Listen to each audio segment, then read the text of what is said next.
A woman who plastered her car with a large F Trump sticker has said she is considering launching a lawsuit against the Texan sheriff who arrested her after discovering the sign. Troy Nehls, a Republican sheriff who serves an area southwest of Houston, penned a Facebook post calling for the driver of the vehicle displaying the F Trump and F you for voting for him sticker to turn themselves in. He said the sticker was upsetting locals and there had been numerous calls regarding the offensive display.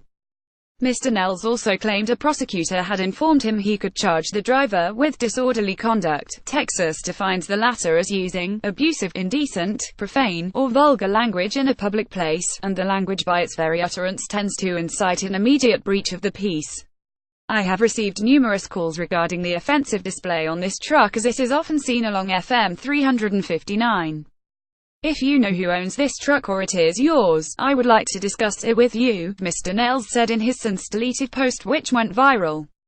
Kate Fonseca, the driver of the stickered vehicle who used to work for Sheriff Nehls in the county jail, was arrested by him outside of Houston on an outstanding fraud warrant on Thursday. Her husband, Mike Fonseca, said his wife was arrested at their home in front of their 6-year-old daughter.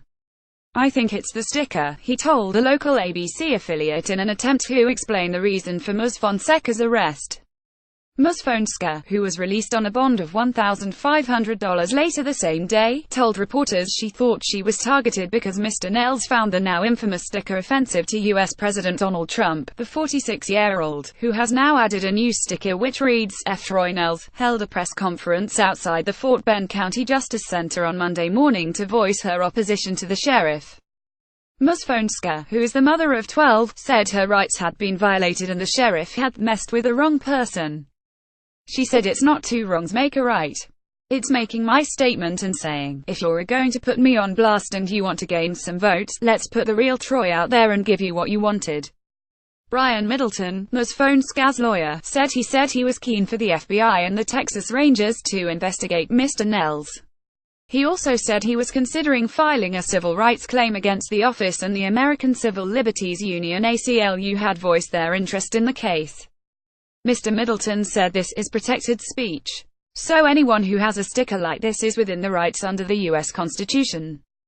Mr. Nehls responded to the press conference by releasing a lengthy statement, saying the warrant had been served to Ms. Fonseca in a professional manner.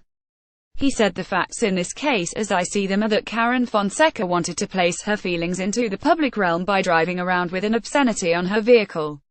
She got just that much public recognition. This recognition did not cause her to be indicted by a grand jury for felony fraud. This happened back in August of 2017, but it did bring the subsequent warrant to our attention and we did our job by arresting her. The ACLU responded to Mr. Nehls' original Facebook post by saying Constitutional Law 101 you can't ban speech just because it has F in it.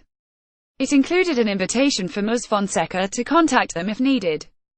Mr. Nehls' original post attracted more than 10,000 comments from people who were deeply divided between berating the sheriff and Ms. Fonseca. It's not to cause hate or anonymity. It's just our freedom of speech and we're exercising it, Ms. Fonseca said in their aftermath of her arrest. Law enforcement officers trying to prosecute people for using the four-lettered expletive against the government have already been struck down by the Supreme Court. In 1971, a California judge ruled in the Supreme Court case Cohen v. California that a F the draft jacket did not break the law because it was not likely to incite violence. A woman was fired from her job at a government contracting firm for violating the Code of Conduct policy in October after an image of her trailing President Trump's motorcade on her bike to give him the middle finger went viral. More about Troy Nehls, Texas. Kate Fonseca. Donald Trump reuse content.